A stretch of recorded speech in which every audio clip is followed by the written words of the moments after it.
در کشور ما بهار استقلال است، در سینه ما شرار استقلال است.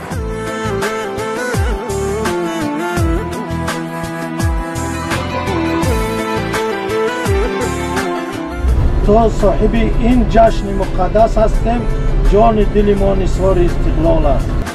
چیست استقلال؟ عزت داشتن، بر دیار خود محبت داشتن.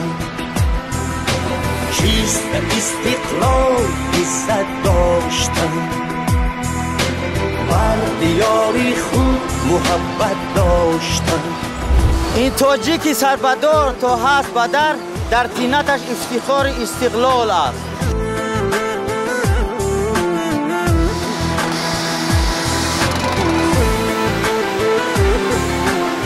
سرسبزی سرزمین اجدادی ما با قدرت و اقتدار استقلال است. هدیه‌ای از دان بهشتی ما وطن وطن، شهر کتابی سرنوشتی ما وطن وطن. صد شکر و سپاس بر خدا می‌گوییم که میهن ما دیار استقلال است.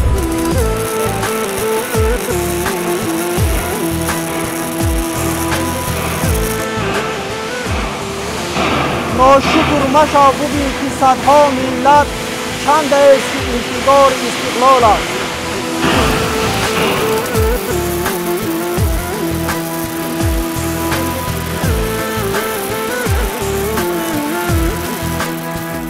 چشمی همه سوی توست راغون راغون، پزمان همه روی توست راغون راغون.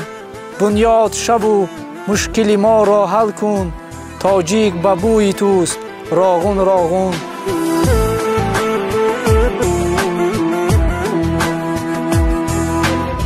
تو چرخ بزن چرخ فدایت راغون، تا گوش فلک رسد صدایت راغون. روشن بنمای خانه مردم را، با نوری بلند و بهایت راغون.